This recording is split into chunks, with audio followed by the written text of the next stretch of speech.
Hey everyone, this season, don't just watch the games, win them with Pez'sPicks.com. Don't take my word for it. Listen to the man himself. Thank you, Jeff. This is Pez. After years of giving away our picks on Instagram and beating the house, we've launched Pez's Premium Picks, an exclusive data-based picks based on our algorithm that's hit winners for the last 2 years. Didn't that algorithm get you over 70% picks right in the NFL last year? That's right, Jeff. Thank you. No gimmicks, just the pick we believe in. We're using the promo code Lock It Up this week on Pez'sPicks.com.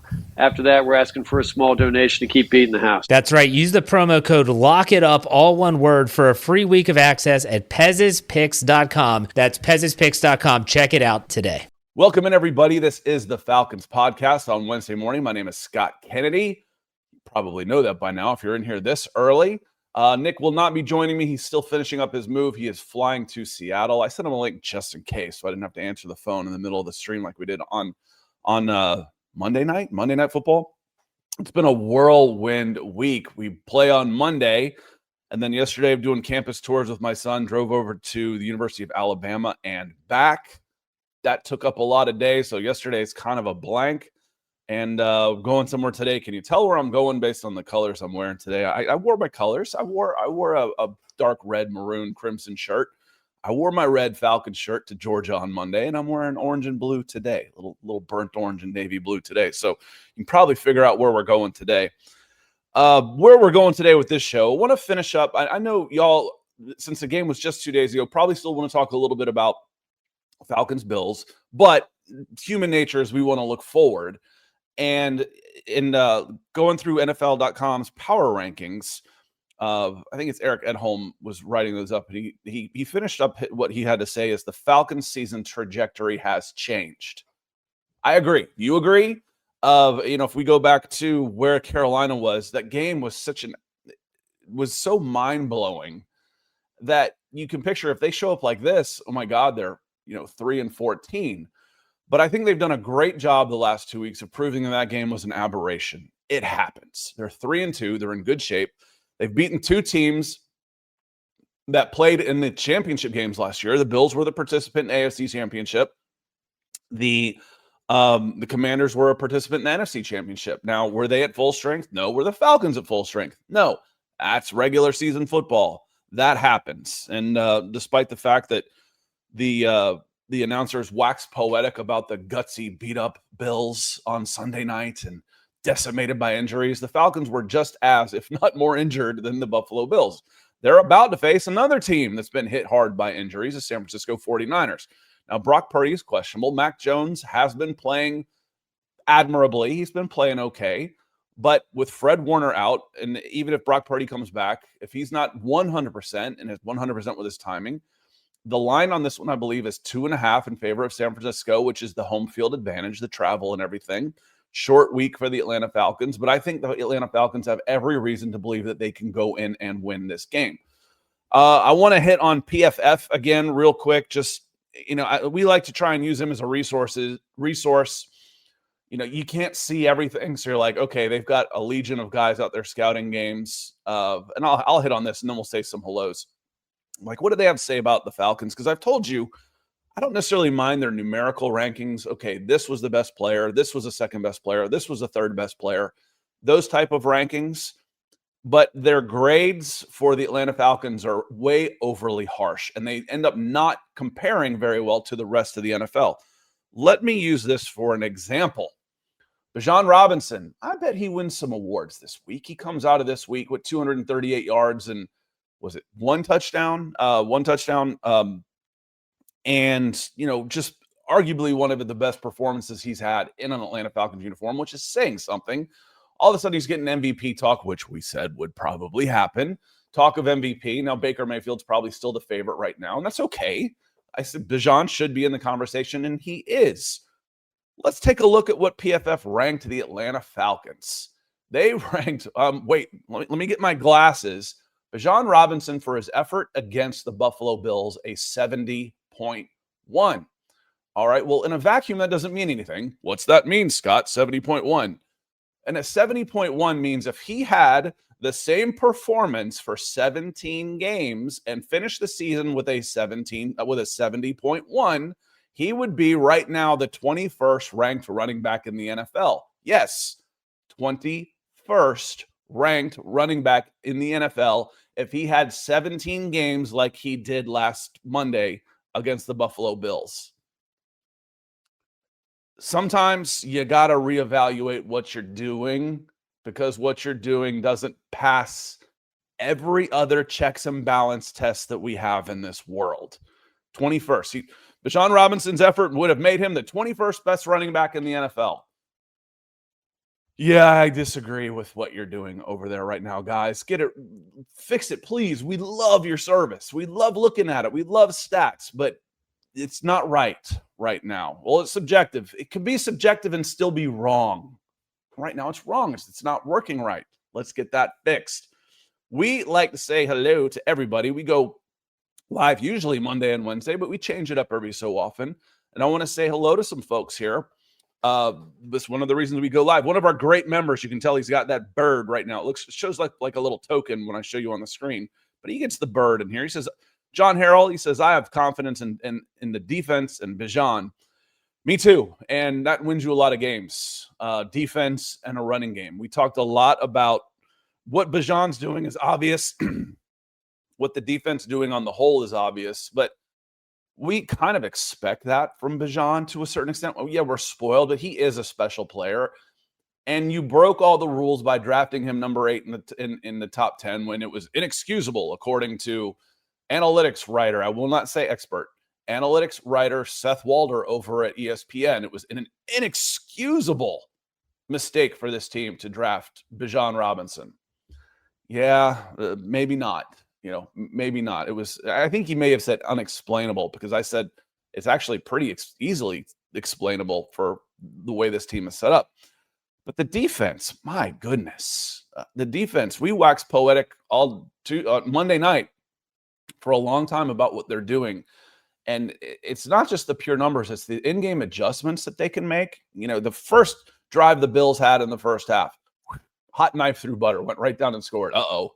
Tightened up, didn't score again. Second half opens up. They make some adjustments. They hand the ball off. The Falcons are playing a little bit softer. And hot knife through butter, running game right through them. They score. This is a game, it could have been 28-7. All of a sudden now it's 21-14. Never scored again. The in-game adjustments for this team and the personnel movement, because this is a deep team. They are deep on defense. Is impressive. So thank you, John. Glad you're here today. James, good to see you as well. Rusty hadn't quite gotten over it. I'm going to go back to back on you on Rusty because there's a good question in here next that I saw already when I was coming into the room. It says, Monday night was great. I still have a slight stench from week 3 in Carolina. If we can win in San Francisco on Sunday night, the stench will be gone. I need to see consistency before I'm fully sold. And that's understandable. Someone comes in and he was giving me hell in the comments and stuff. Next time you do a collab with another, show a little faith in your team. That's one. That's not what I do here. I'm not here to cheerlead. 2, what I say has absolutely nothing to do with what happens on the field. And 3, are you new here? What part of Falcons and faith have ever gone hand in hand? Come on, man. Yes, even in that game as the Falcons are dominating you, we all have it. That no moment. Oh, Drake didn't score. Crap. I like the effort. I'm not going to be mad about that, but oh no. Missed a field goal. Oh God. Of course he missed a field goal. 33-yard field goal to ice the game. He's going to miss it. I know he's going to miss it.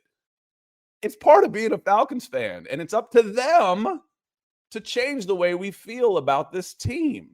Yes, there is a lot of, I don't mean to belittle this term, but there's a lot of PTSD with being a Falcons fan. There just is, especially if you're older than, you didn't grow up in the Matt Ryan era. If you grew up in the Matt Ryan era, your expectations are probably a little bit different than someone who grew up in the Marion Campbell era, like I did in the 80s.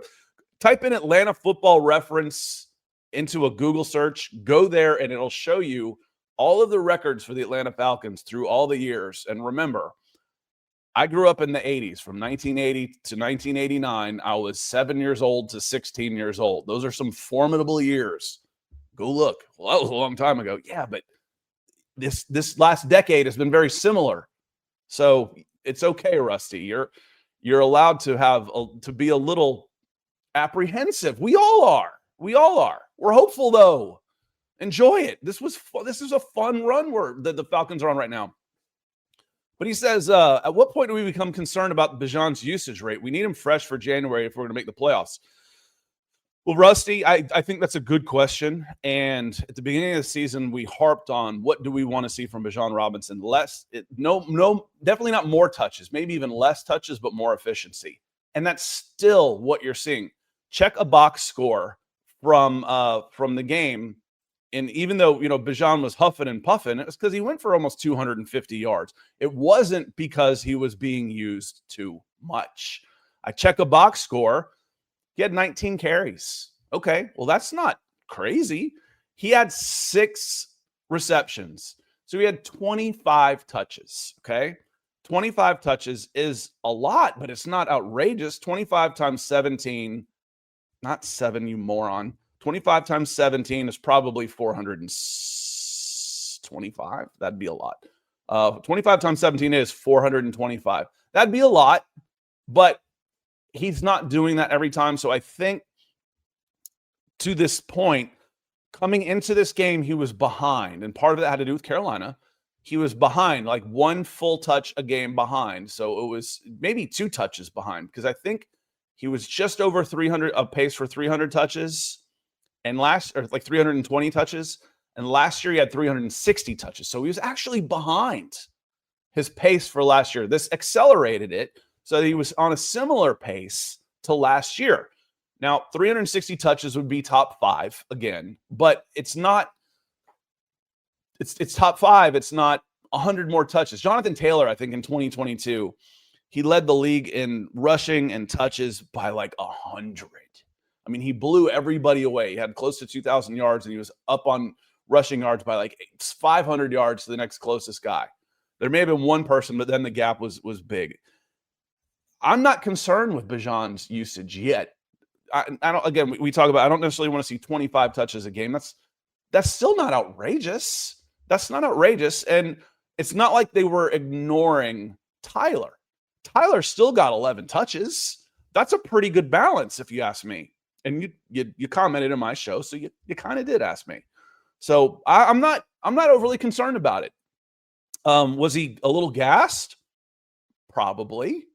That's because he was out there running wind sprints, not because he was taking too much of a beating out there. So it's a great question because I looked it up immediately too. All right, we saw he was a little gassed out there. Did they overuse him? 25 touches. How many did Tyler get? He got 11. Okay.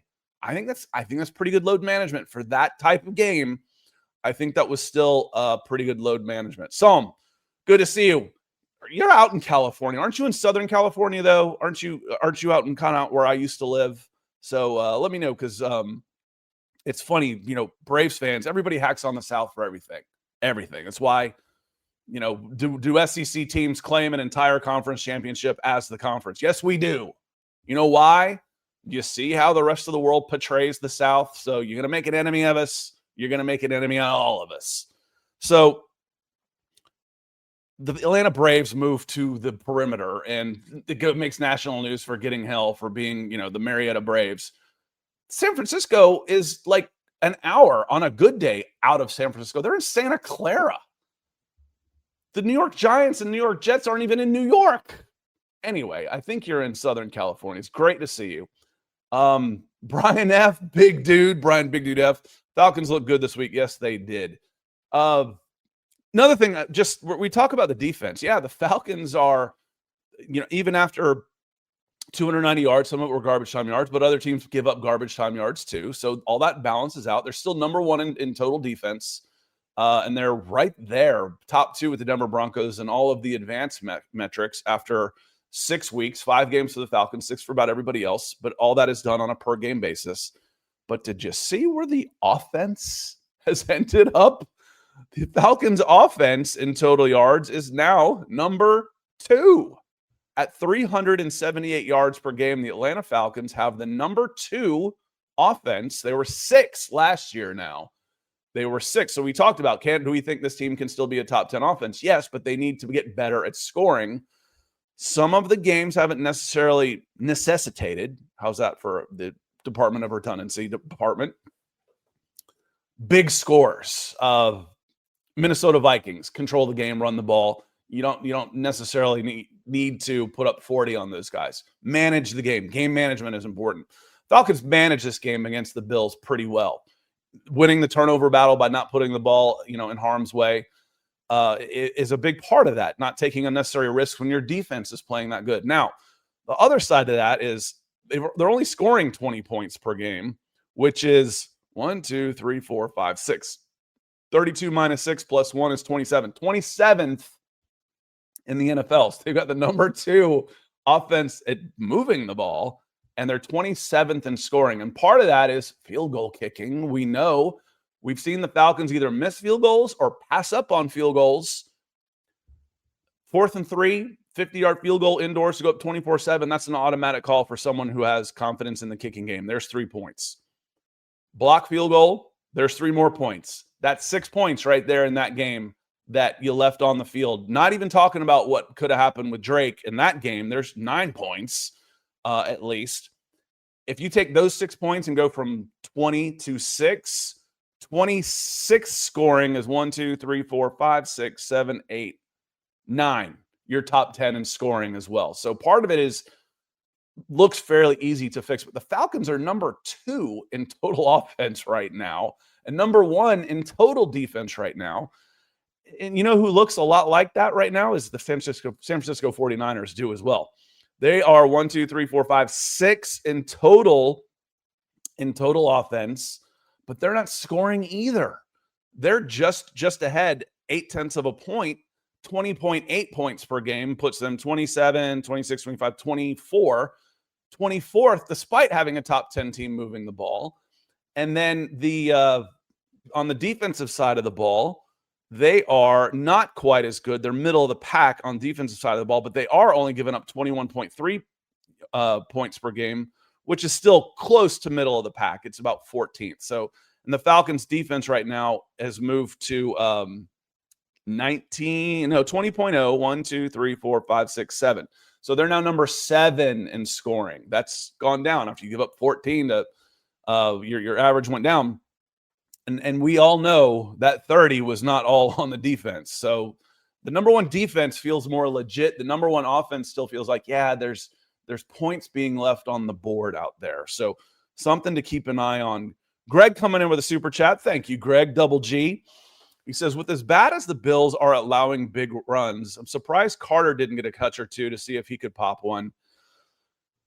Yeah, I never really got that, hey, it would be nice to see him in here vibe.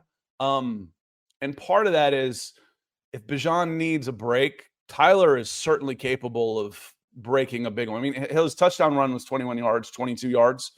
And if he had more distance, he would have gone farther. So Nathan Carter, we like him. But I can't think of a time where I would want the ball, if I'm running the ball in someone else's hands from a standard running back position. Now jet sweeps or gadget plays is different, where I would want the ball in someone else's hands other than Tyler and Bijan.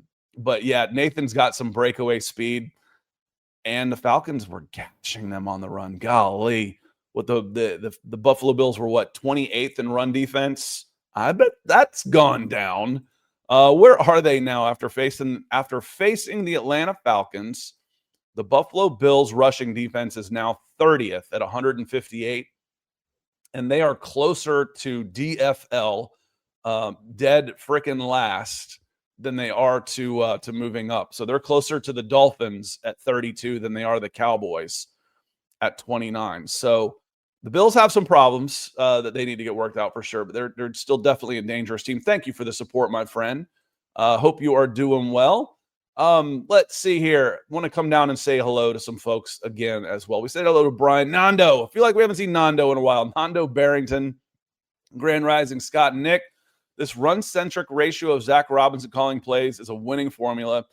Algier needs 15 carries. Getting back to the discussion on the workload, Algier needs 15 carries, and the defense is leading the charge, 4 sacks per game average.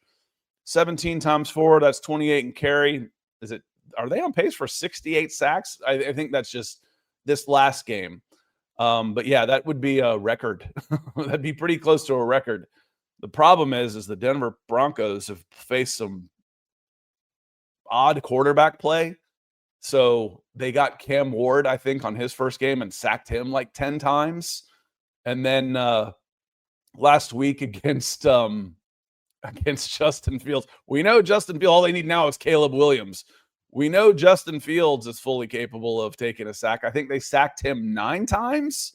I told the guys on the Mile High Huddle podcast, you need to use your Ferris Bueller day off on that one. 9 times. I don't remember him getting sacked 9 times. Sacks. The Denver Broncos have 30 sacks through 6 games. That's absurd. I'm not sure the Falcons have broken 30 sacks, but once in the last 5 years. 30 sacks. So, but the Falcons are up there. 1, 2, 3, 4. I don't have to scroll. I don't have to spin that thing like the big wheel on The Price is Right. See how many times I can get it around to get to the scroll down to find the Falcons. 1, 2, 3, 4, 5, 6, 7, 8, 9, 10, 11. 11 in sacks with 14. Yes, please. I'll take it. You tell me you're going to give me the number 10 sack team in the NFL, I'll take it right now. Absolutely. And I think we all know some of those pressures. Attaboy, spill your coffee everywhere. Some of those pressures, and this happens for everybody, though. We get tunnel vision. We're like, oh, man, if we'd only made that field goal, other teams miss opportunities too. But I think we've seen the pressures there, and they're legit pressures. They put Josh Allen under duress. That wasn't just – I've said sometimes the pressure rate is kind of a BS stat because of the way they calculate pressures. You can tell, the eyeballs will tell you if the quarterback is under duress. Josh Allen was under duress, and he Houdini'd some of those sacks that could have been. So I think, the Falcons pass rush is absolutely heading in the right direction. And some is, and it's only going to get better with those young guys. It's only going to get better. And it's not just the young guys on the edge, the young guys in the center too. Dorless didn't necessarily have his best game this time, but we know he can get penetration. Zach Harrison is playing out of his mind. Rook is getting great penetration as well. So it should get better. And sounds like you're going to the 49ers game. Good. Another primetime game Sunday night. That will be a lot of fun. Sam, great to see you. I'm ready to turn the page to San Francisco. We basked in the Minnesota game too long and then wet the bed versus Carolina as a result. I'm with you on this. I caught myself feeling, I'm like, this feels a little like deja vu. So, I've told y'all, Pro Football Reference is my favorite site as far as looking stuff up. I've had this feeling before, we're so exciting after a win. Like when? Okay, the Falcons in week 7 in 2023 under Arthur Smith, they go to Tampa Bay. They take first place in the lead. They win in Tampa 16-3, and I think they left like 14 points on the field that game. That was one where they had 2 fumbles within the 5-yard line. Dominated that game pretty well, and ended up being close. Moved to 4-3. Feels like you're on your way. And I remember being really excited about the direction of the team after that game. All right.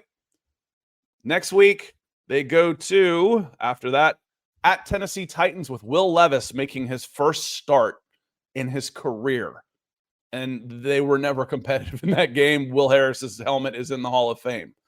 They come home. They're facing, I don't even remember the kid's name that started. He was making his first start ever. Jaron Allen, was he BYU or somebody? I don't even remember. The Falcons knocked him out in the first quarter, and here comes Josh Dobbs, and you lose that game at home, 31-28. Then you go to Arizona, and yes, Kyler Murray is making his first start in over a year, and you lost that game. And that was when I said it was 4-6. You lose 3 games against an historically easy schedule. That bye week, that was when we came on here. I said Arthur Smith is gone. You should have been left in Arizona. This is year 3. He's fired. Last year, 2024, I remember feeling this way after the Tampa Bay game. You win that game 5-3. It was a good bounce back against Seattle. You swept their 5-3. Then they beat the Dallas Cowboys. They're 6-3. I remember feeling that. And then injuries happen. You lose to the Saints. And then you look awful against the Broncos and you never really recover. So, yes, Sam, we can bask in it a little bit. But I do remember feeling we've had these conversations before. Going back to have a little more faith in your team. Was that Mario? Mario, come on, man. We can be excited. We can be hopeful, but there are reasons in the back of your mind to think, okay, Lucy pulled that football out from Charlie Brown all the time on that. So, but I do believe this team can go out to San Francisco and win that game. Will they? We'll see. But it's fun to sit here and talk about it instead of saying, all right, who are the top coaching candidates? And Washington's got, or the LA Rams are really going to have a nice draft pick. And who can you get at 35 in the draft next year? Calder Alm, good to see you. Apologies. Looking good out there on your screenshot. He says, morning Falcons fam. I haven't felt this good since being a kid for the 2016 Super Bowl. I didn't want to bring it up. Y'all could figure it out when I said this. When's the last time the Falcons looked this good against a team like this, like the Buffalo Bills and AFC Power for the first half of a game? When's the last time they did? Should have been 28-7, and the Falcons looked that good. They did. And this feels more sustainable. It really does. Like we knew, yes, the Falcons, I mentioned 2023 and 2024. This feels more sustainable because they're not just relying on one player. Bijan's great, but Tyler could come in and do a job. The defense is absolutely legit, which should keep you from wetting the bed against some of those teams as long as, the offense doesn't reciprocate. Defense and a running game. When the Falcons start going 3 and outs, it usually starts with a penalty or a pass on first down.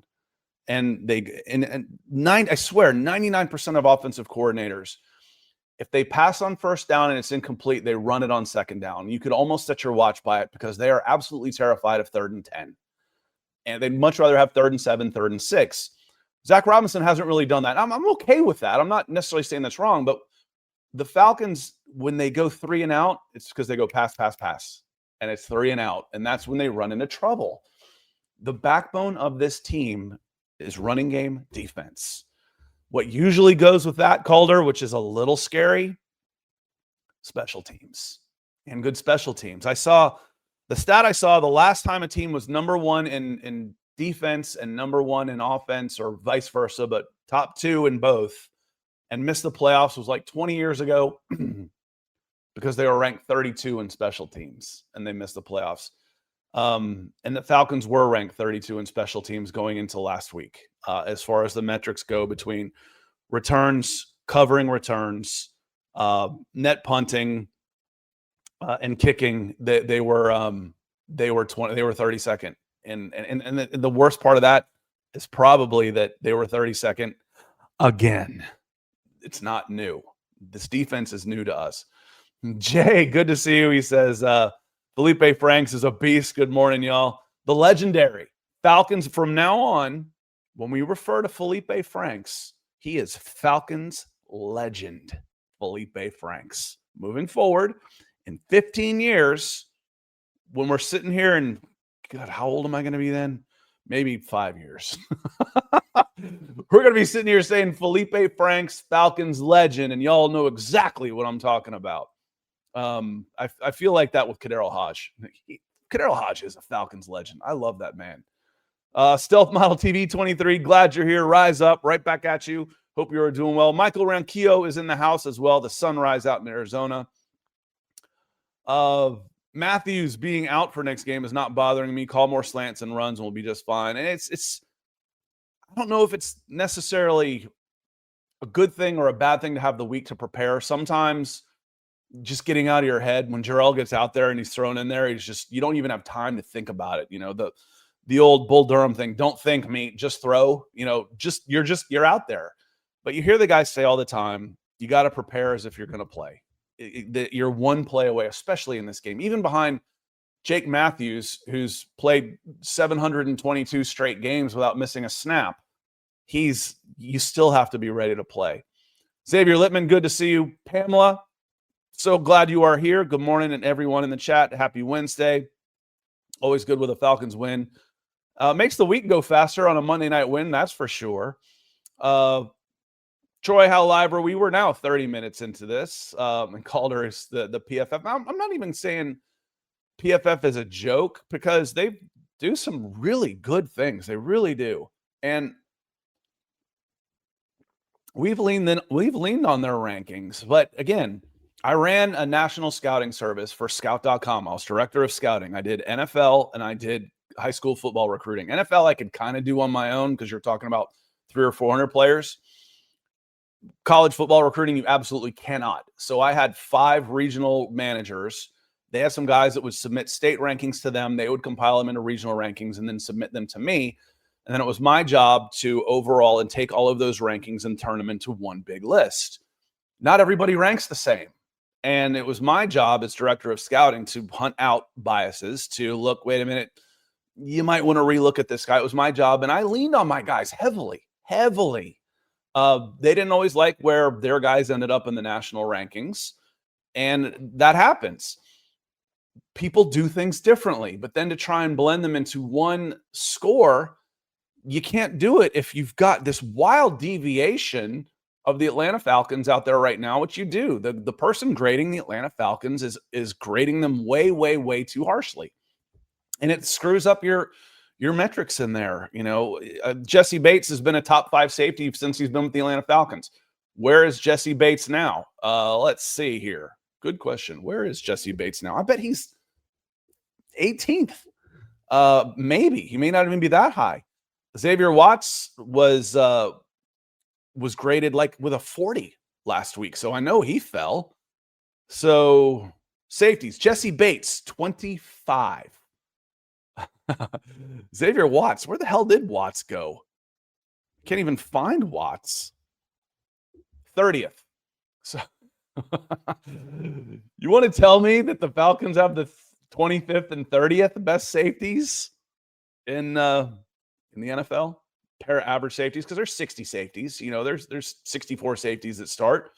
They've got 2 average safeties back there. You want to try and convince me of that? I got the NFC Rookie of the Month and an All-Pro back there on the league's number 1 ranked defense, and you're going to tell me that you got average safeties? Come on. It's got, like I said, it's got to get fixed. It does. Keith, good to see you. I'll tell you what, Bijan Robinson is legit. Yeah, I am an emotional person, and I will speak in a lot of superlatives, talking like, try not to sound like Bill Walton, where anything he ever saw was the best. May he rest in peace. Was the best thing he ever saw. Top 5 I ever saw. He hadn't played in 2 years. What are you talking about? But Bijan Robinson, literally for me, is the best open field make you miss guy since Barry Sanders. And Barry Sanders, for me, is the greatest running back that I got to watch in my 50 years of being on this earth, was Barry Sanders. And Bijan is in that class of making guys miss. He's just something different. Let's see. Primordial Reflection. Who is Sam Roberts? He got 50. Sam Roberts came in, and he was elevated from the practice squad, even the tackle. Got a cup of coffee with the Panthers last year, I believe, was on their practice squad. And I think Patriots, did we say? And he was from the Northwest Missouri State legend. When we looked him up, he had almost as many snaps as Dorless. I think it was like 16-14. So I think they just wanted to get a little bigger against the Bills, and I think they'll want to get a little faster. I would expect Dorless's numbers to his snap counts to increase again this week against the 49ers. It was a different type of team against the Bills. Drew Gaynor, that feels like a new name. He says, excited for this team. This defense feels truly special this year. Yeah, they're on pace. And again, offenses are they're not as good right now, and the Falcons haven't faced everybody at full strength. They're not going to face the San Francisco 49ers at full strength either. So be it. Falcons aren't at full strength. They're playing with 2 third-string tackles, and all of a sudden they jumped up to number 2 in total yards. It's the NFL, just the way it is. But this is as good a defense as, brother, I can remember in a while. You got the question in the comments, when's the last time they could send 4 and sack a guy? And I'm like, well, I guarantee you Abraham was on the field. Vic Beasley, when he was on his heater in 2016. And before that, it was the 98 defense was so good in 98 because they could send 4. They could control the line of scrimmage with that front 4. Who was it? Croy Bierman. It was maybe Chuck Smith was on that team. Who was the other? I can't remember. Who's the other? Travis Hall. The big Alaskan was him. And they had 30 sacks as a front 4, playing a straight 4-3 and then moving into nickel and passing situations with a front 4. They had 30 sacks in 1998. It's been a while, but if you can get pressure with 4, you're a genius. All of a sudden, you become a genius on defense. Oh man, look at this scheme Vic Fangio is running. Man, what a difference he's making, brother. The front 4 are whipping guys. They're just chewing them up and spitting them out. If I can do that and drop 7 into coverage, I'm going to be a pretty good defensive coordinator. I tell you that. I'm not going to be worth a damn once I leave the Eagles, but I'm going to be really damn good with these guys up front. Joseph Smith from the beautiful Ocala, Florida says, good morning, Scott and Falcons Nation. That's all, y'all. Being a Falcons fan since 1966, I love observing those beautiful red helmets. Not everybody, there's a couple million Falcons fans. I'm sure there's 3 or 4 of y'all who don't like the red helmets, but you can't please everybody. The other 1.9 million of us prefer the red helmets. So looking really good. Oh, Ron Carter, he's down in Florida too. Dunlin, down in Florida. So North Florida. Ocala's kind of North Florida. I always I use Ocala as my reference as the end of the South. Actually, that's not true. Apopka is the end of the South. Apopka is a little bit farther south. After that, you've got Orlando and Disney. That's definitely not Southern. And then you get down into there, and you get Cubano and Northeastern snowbirds who have moved down from New York and New Jersey. It's definitely not Southern once you get south of Orlando either. So you're holding up the line down there in Apopka, Ocala, in the south down there. Let's want to move down here, and Justin says over on Facebook, I'm not going to show this, a little high.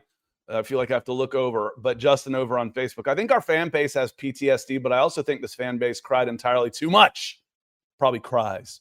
A large percentage cries about Ulbrich getting hired, cried about Penix getting drafted, even cried about Bijan getting drafted.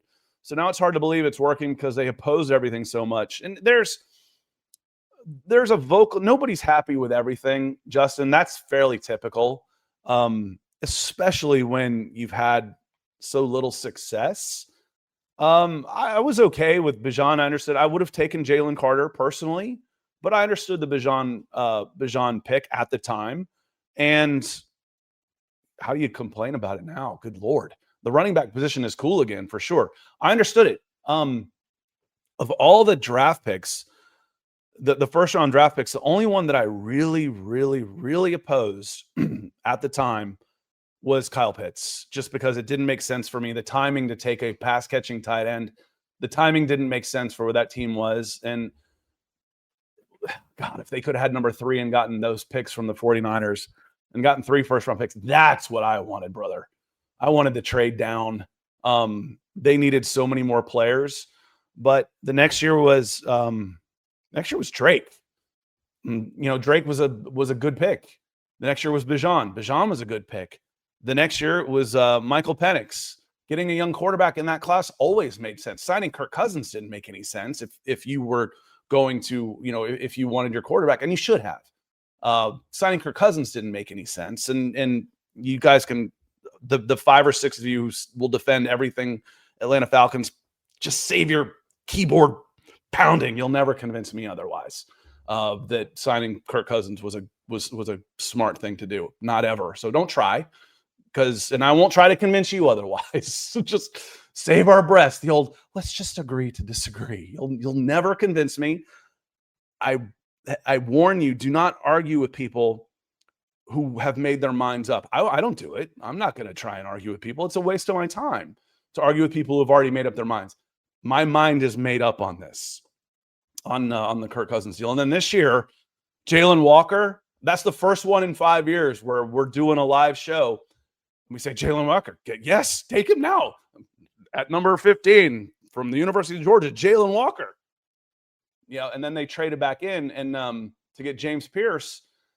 And the initial reaction I had was the same one that, and it's all online, you can see it, was that the rest of the world had. Oh, they traded next year's number 1 and the number 2 to move up to 27. Oh, that's too much. Oh, they got a number 3 in return. Oh, never mind. Yeah, that's cool. I'm like, that's not that big a deal. And it was immediate. Y'all can go and watch it. Everybody else in the world has forgotten that they got the number 3 in return, who's turned into the NFC Defensive Player of the Month, and Xavier Watts. So, overall in the first round, I think they've done a pretty good job. Oblivion Empire, thanks for being a member. See that bird out there? Thanks for being a member. Oblivion Empire. Jason, good to see you. Justin follows up. He says, we need a wide receiver too. Absolutely. I mean, are you counting on Darnell Mooney at this point? If he's active, the first week he's active, no, I'm not. Get him out there, get him into game shape, 2 catches, 3 targets. Don't try and spam him 11 targets in his first game back. I think the Falcons tried to do that the first time. I think he had like 10 targets and led the team his first game back. Work him in slowly. And week 10, Falcons win a few games, beat the Dolphins, go into that Colts game with Darnell Mooney being a weapon again and a winning record with the last 7 games to go. That'd be nice. And then in the offseason, you need another wide receiver. You do. You need a wide receiver. You need another offensive tackle. You're expecting to get Caleb McGarry back next year, but he's running low on contract. He's getting older. Jake Matthews is definitely getting older. Offensive tackle. And I'm still looking at cornerback also. Let's see. We got Greg on the super chat as I'm moving my way down. I'm actually about 25 minutes behind on the comments, so apologies. But the overall, the how I frame this, can Atlanta Falcons keep the momentum going against the 49ers? We did hit on that, and some of the deja vu feelings from 23 and 24, where I recognize this feeling of excitement of this is it. They've turned the corner, and then they've fallen down. This is another one of those opportunities. And I feel like the Falcons, they're a much more complete team than they were in 23 with Desmond Ridder at quarterback. And even on defense, they're deeper on defense. They're deeper and more talented on defense. Maybe not more talented. That's still to be seen just because of the youth. Bud Dupree was a great professional. He really was. Calais Campbell, really good. Up front. But, as far as better, this is a better defense than what Ryan Nielsen had. It just absolutely is. And that should travel week to week. It should play on the road along with the running game. They need to take advantage of the momentum that they've got. And the 49ers can be beat, for sure, without a doubt. Bucks, Rays, Bolts, good to see you. Good morning, Scott. I think the Tampa Bay Buccaneers are at the top of a lot of power rankings. We do one every week on SI. It comes out today on Wednesdays. Not sure why I know why we wait. But I put Tampa number 1. I think I put the Colts number 2. You look at this whole season feels so wide open right now. I don't know that you're going to get a 14-3 team or a 15-2 team this year. It's like, I put the Colts number 2. I put Tampa number 1. And what was Tampa? The first 4-1 team in history with a negative DVOA, but they know how to win. But you look at the teams. Philly, they've lost 2 in a row. Buffalo, they've lost 2 in a row. The Chiefs, well, the league didn't want them to be knocked out of the playoffs. The Broncos look solid. They're eked by the Jets. In the NFC, I mentioned the Eagles. Who's out west? The 49ers, Rams, Seattle, all good teams, but not world beaters. In the South, Tampa, yeah, they're number one. Why not? It's there. I don't feel like there is this superpower this year where everybody is playing to beat them. Like, this is okay. Who's the team to beat? The NFC South might run through Tampa Bay, but the Super Bowl trophy is not running through Kansas City right now. That's not a for sure. It might, but it's not a for sure thing. And it's been a good couple of weeks in the NFC South. That's for sure. Standing up, when the Falcons were off, the NFC South went 3-0. Did the Panthers win? They won because, they moved to 3-3. So the Panthers won. I don't remember what the Saints did. I feel like the Saints won once. I don't think they've won twice. But and then the Bucs are playing great. And again, I do have a little Southern pride when it comes to this. And being that the NFC South, other than the Saints, those weren't the teams I grew up getting my brains beat in by as a young Falcons fan. Those were the 49ers and Rams. It was the NFC West. So I don't have a lot of animosity. And I've seen some people talk about it's one of those straw men. I don't know. It's like AV3N or something on X. He's like, you can hate me for this, but I don't hate Baker Mayfield. And all the comments without hesitation, all of them were like, I kind of like Baker too. He's likable. So they are likable. Jimmy Ragsdale, good to see you. Sorry I'm late. Still recovering from our win. The Bills did take over our stadium, but we showed up with our team, and that wasn't totally unexpected. How many of you know a Bills fan in Atlanta that has moved here from New York? I do.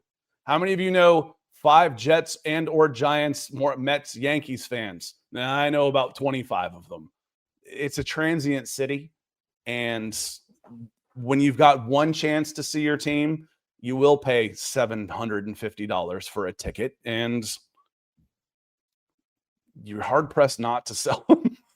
I understand. I do. Those are going to be harder to get to sell, though, when the Falcons are winning.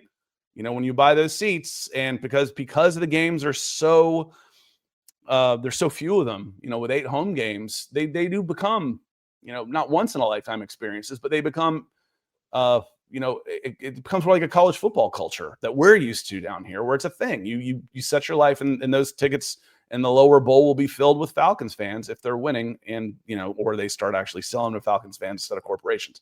That's a whole other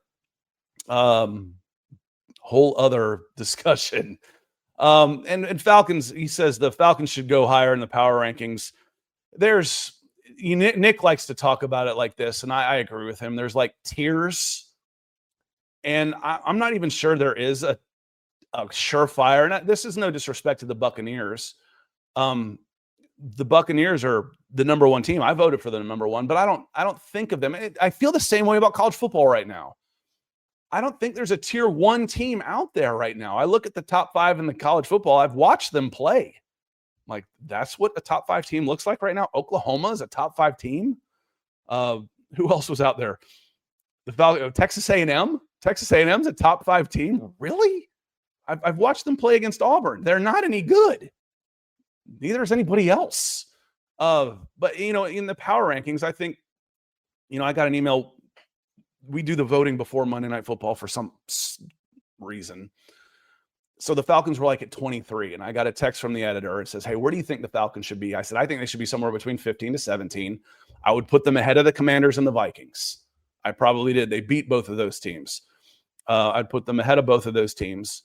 NFL.com, if you look in that, Philadelphia is at 6 at 4-2. The Rams at 7 and 4-2. They've got the Colts. They're not believers in the Colts.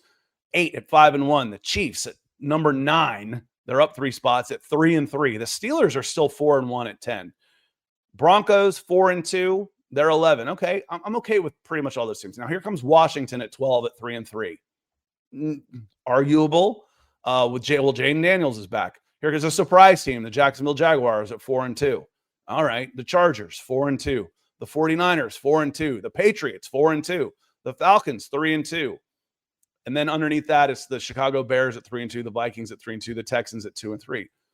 I feel like those 5, anywhere between 17 and 12, are fairly interchangeable. And again, at the end of the day, power rankings reflect, they don't predict. So keep winning and it will be just fine. The Dixon Way, great to see you again, my friend. He says, Jalen Walker has been so good at setting an edge and pass rushing and run stuffing. I know fans are only looking at the sack numbers, but if you look at the reps and the shift that he's putting in, they are excellent. And he's getting more time out there. Let me see pro football. Let me see the snap counts. Pro football, because he was number 2 against the Commanders. Football Falcons 25.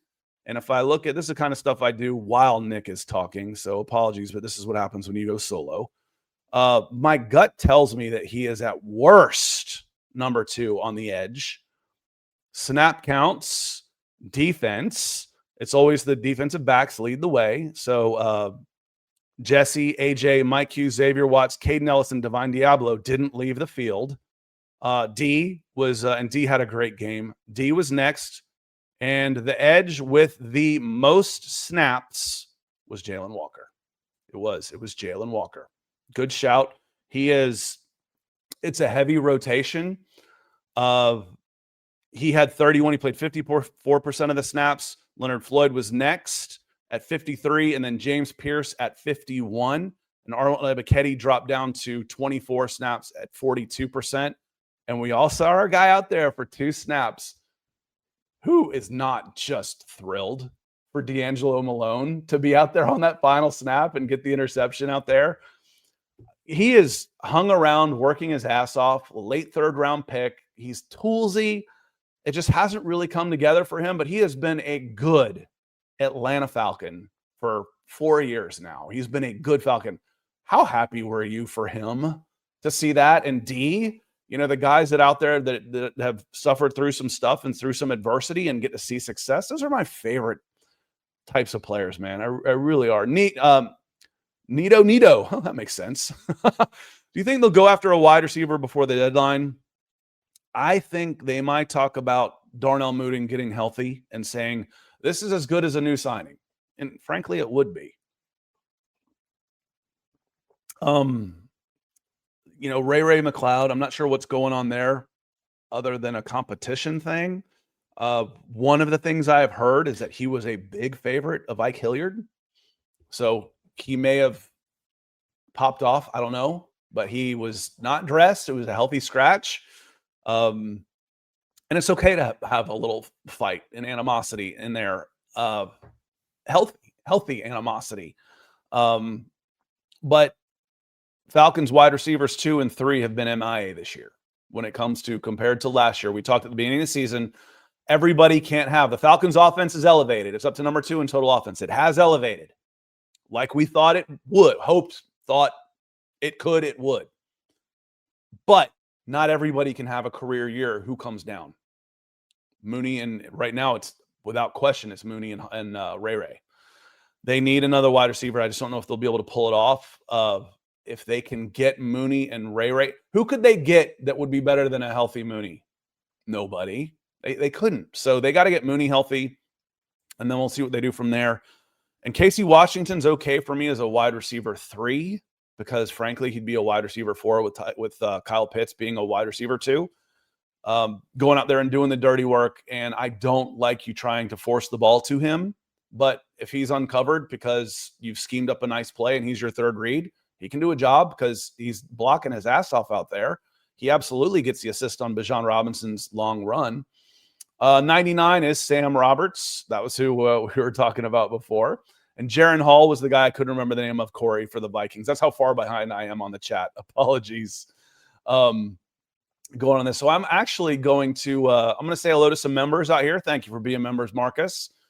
And then I'm going to scroll down to the bottom and kind of work my way back up because we are just about finished. I'm going to have to get on the road again, put more miles in my car this week than I have in the last 6 months.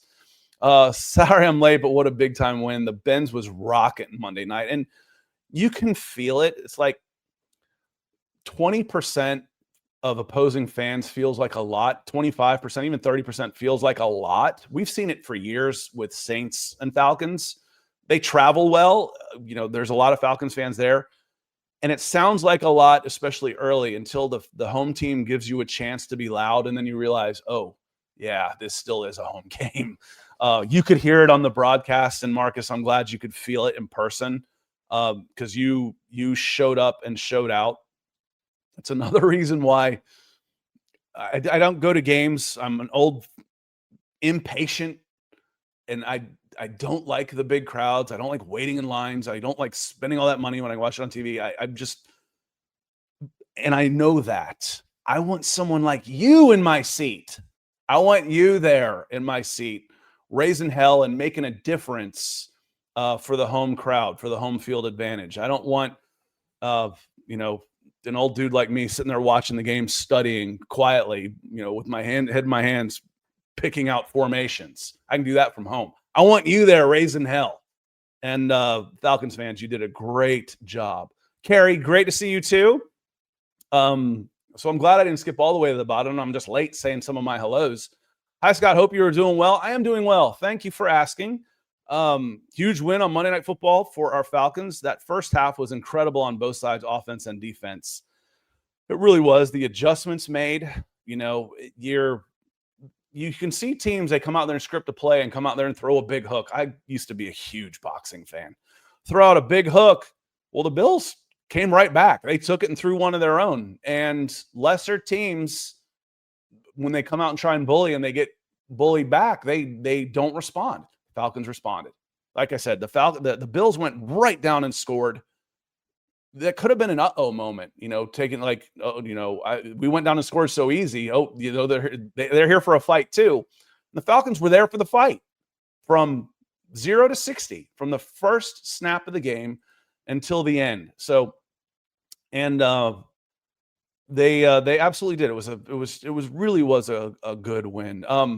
And Marie says, and I know what you mean as far as, he says the Falcons got to win a Super Bowl to get respect. I know what you mean there, and they were respected as an FC power, in the 2010s. I think you're probably right on this. There's teams like the Miami Dolphins that have not won a Super Bowl but get a lot of hype quickly, and I think, why is that? And I'm answering this in my head. I'm like, well, part of it is because they play in the NFC East. The AFC East, apologies, against some of those huge market teams like the Jets, like Boston and the Patriots and the Bills. And they have won a Super Bowl. They just haven't won it since, I think, the day I was born. I think they were undefeated in 72, and the Super Bowl was in 73. Well, I was born January 3rd, 1973. So I think they won the Super Bowl like the day after I was born. So you're right on this. Apologies to Miami Dolphins. It's been a while. But you start thinking of teams that, so many teams have won a Super Bowl that, that get the hype. It's like, who doesn't really get taken seriously? Even a lot of it has to do with market size. The Falcons are not a big NFL market. They're just not. So I think you're right to say that. I think you're right. And Michael, we follow on this. Do we need wide receiver help? Yes. Still need wide receiver help. Too much Drake. Who is option 2? A healthy option 2. Option 2 is Kyle Pitts.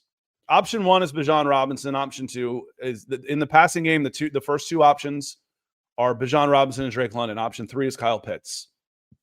But you definitely need an option, a wide receiver option that is coming out from wide, coming out from the slot, that is used to being a wide receiver that can move the ball downfield, push the ball downfield like Darnell. Any word on Jake Matthews' status? We had the story on Falcons SI. I didn't read it in the car. The tease headlines. Falcons remain hopeful. Yeah, it doesn't say a whole lot, does it? What did he say exactly? I feel really positive about him after what happened. Morris said Matthews is considered day-to-day with his ankle injury. Okay, that's the update. Day-to-day on Jake Matthews. Oh, I would love to see him back out there again. He's a rock. I truly feel like him and Drake are the most irreplaceable players on this team. 9 times out of 10, it's your quarterback, but I feel like Kirk Cousins is a good backup. If I had to play a game without Michael Penix or without Jake Matthews, I'd rather have Kirk Cousins take snaps than Jarrell.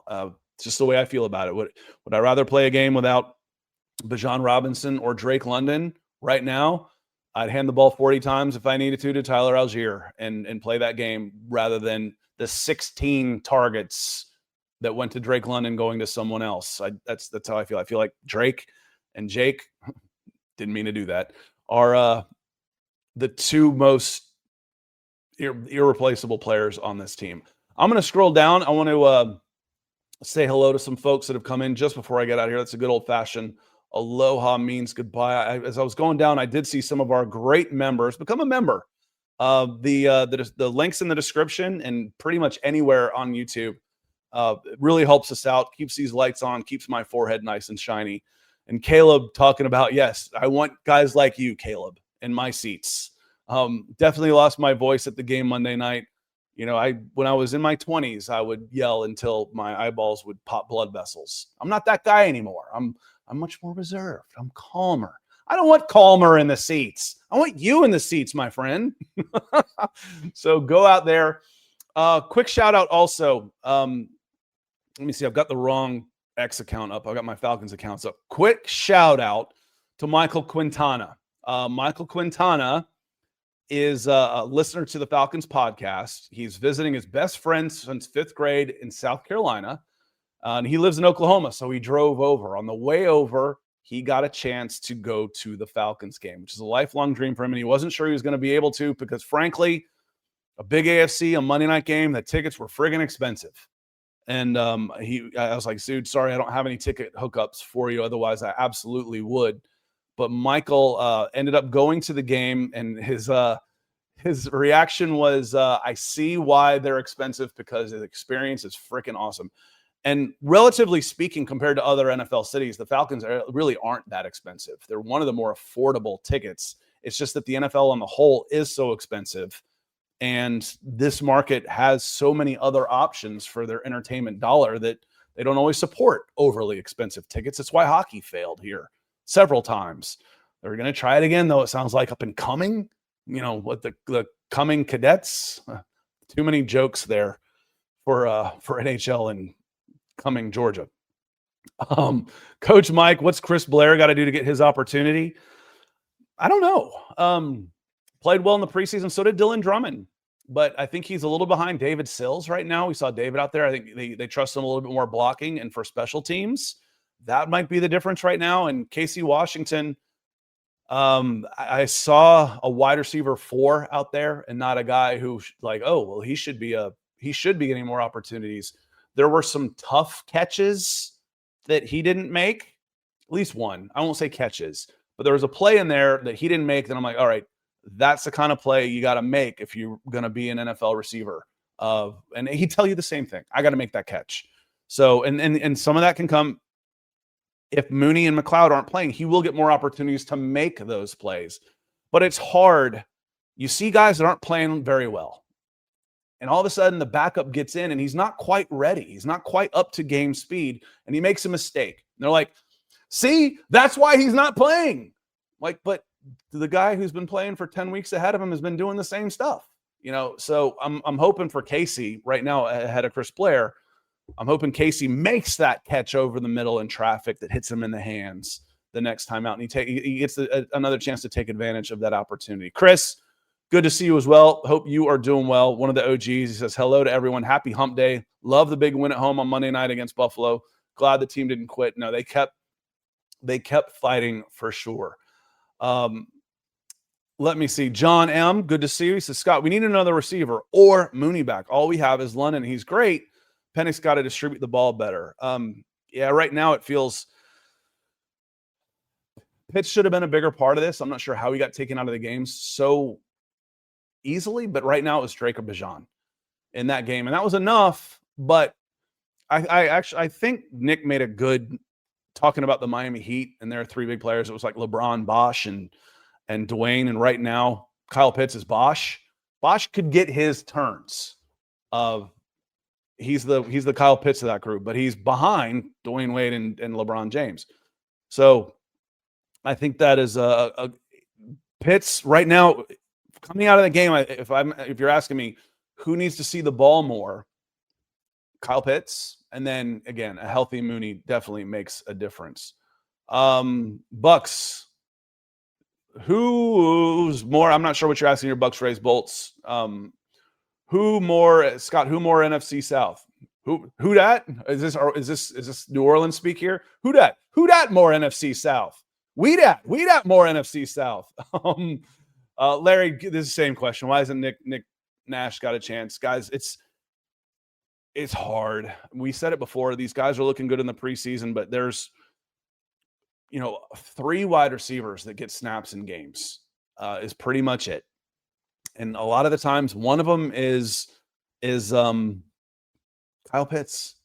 So you're talking Drake London and Casey Washington, Kyle Pitts, Charlie Warner. That's your 4. That's your 4 guys out there that are your receivers. So it's tough. It absolutely is tough out there. Let me see here. And JB says, I think Pitts needs to force it I think Penix needs to force it to Pitts a little more, scheme him up. And then they did on the end zone, but Buffalo snuffed it out. That they did that in the, I said end zone, in the red zone. There's a play action, backside to the right. Pitts is leaking out to the right side. They scored a touchdown like that against the Commanders. Buffalo sniffed that one out and was able to break the pass out, but that is only one time. And again, force is probably not the right word. That's why I changed it up, Corey. So I don't think Penix needs to force it at all. I said scheme him up as far as, what can you do? And again, they did on a screenplay. You're right. On the one catch Pitts had, he fell over his own feet. That's what we're talking about, is scheming up plays for Kyle Pitts. Can that be done? If I'm getting 30 touches to the running backs and 10 touches to Drake for 40 touches, how many plays am I running? 55, maybe 60. First downs will help a lot on that too. Less 3 and outs, more first downs means more touches for everybody. Corey says, don't miss my super. I absolutely miss your super because it didn't show up for me. Was it at the very beginning, Corey? Because it's not showing up for me. And I'm glad you reminded me, and I'm glad I'm down here. But I don't see your super chat.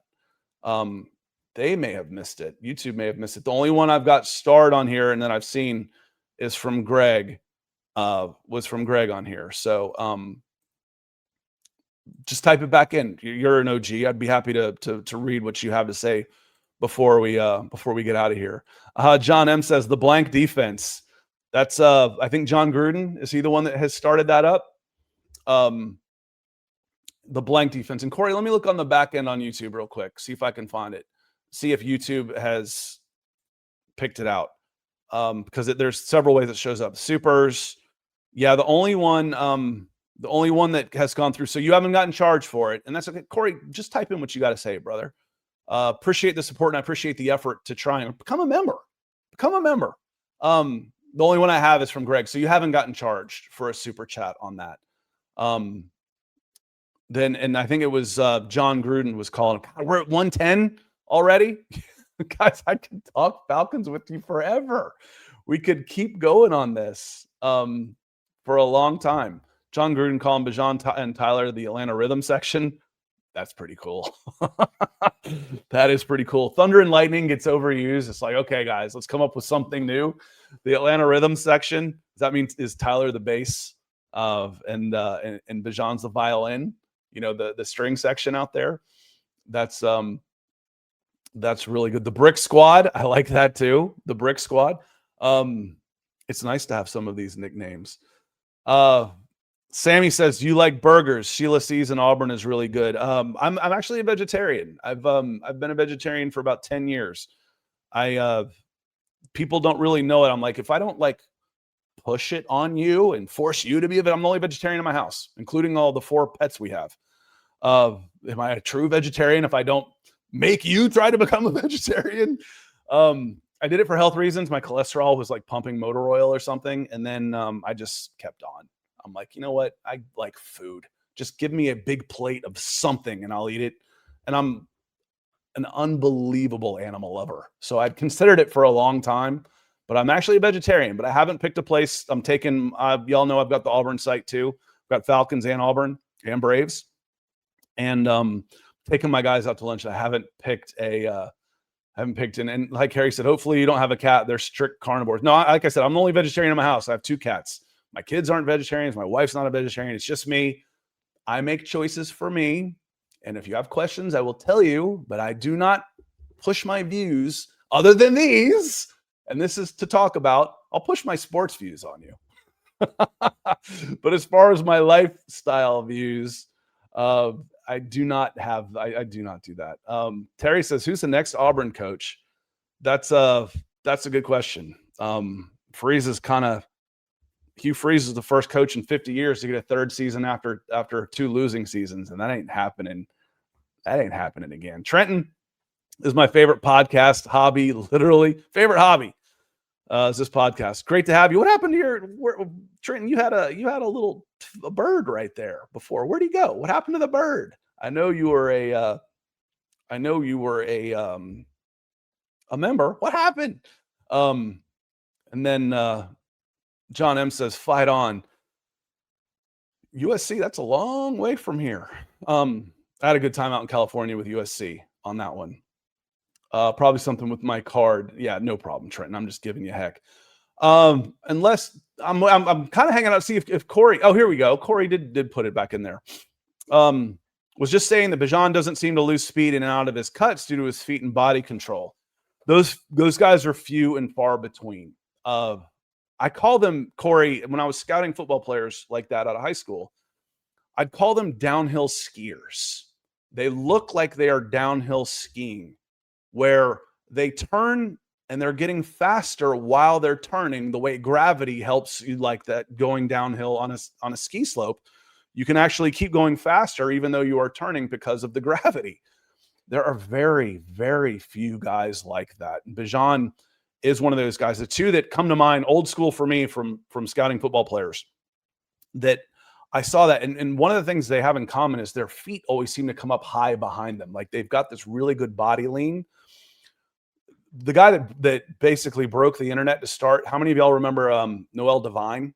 He ended up at West Virginia. He was from down. I met somebody. He's down working still in Fort Myers because I met somebody that trains with him while I was on my travels with baseball.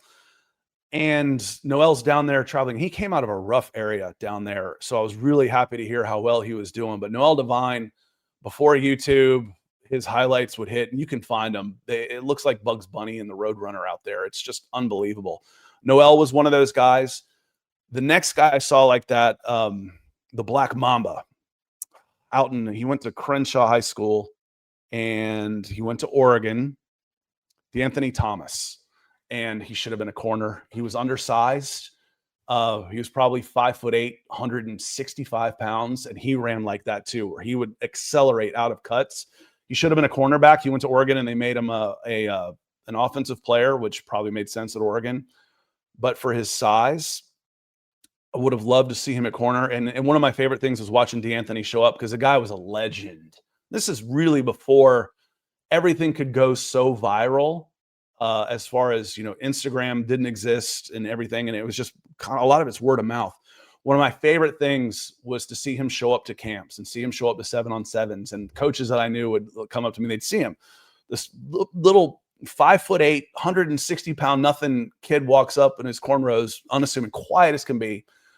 And my coach's friends, they'd look at me and they'd be like, that's it? That's him? Like, just wait, just give it a second. By the end of the day, they'd come up and they'd be like, oh, okay, yeah, I got it. I got it. So Bijan is like that as well. They're just different. Again, I can think of 3 guys that you watch move like that, and they're just different. And you have to scout it. You can't do everything by analytics. You have to see it. And we talk about things you can't measure. Oh, well, Bijan's, 5'10", 215 pounds, runs a 4.40. Okay, that tells part of the story. There's a lot of guys like that. It doesn't tell the story of his vision, of his balance, of his instincts, of, his patience, his ability to set up blocks, how he can set up opposing tacklers and break through arm tackles. That you just have to see. You just have to see. It was D'Anthony Thomas out of Crenshaw. He was so good. He's 160-pound kid, is one of the best two-way players I ever watched in high school. He was just fun. Great high school football player, and he was a legend. He made it to the NFL. I think he was doing some returns and stuff. I think he was doing some returns, but he should have been a corner based on his size. At the time, because this is 10, 15 years ago, he might have been able to be a slot receiver now, but he would have been a corner and been really good. All right, y'all, we're an hour and 15 into this. My throat's starting to give out on this, and I appreciate y'all being here. Corey, thanks for chiming back in, and thanks for all y'all for the members that we've got, and hopefully we got some new members. I know we picked up 3 last week, and y'all give it a shot. Become a member, help support the podcast. John, thank you for the support. Carrie, 10 Cam, Shrey feels like a newer name. No, that's not a newer name. I recognize that face. That's a good looking kid. I recognize that face.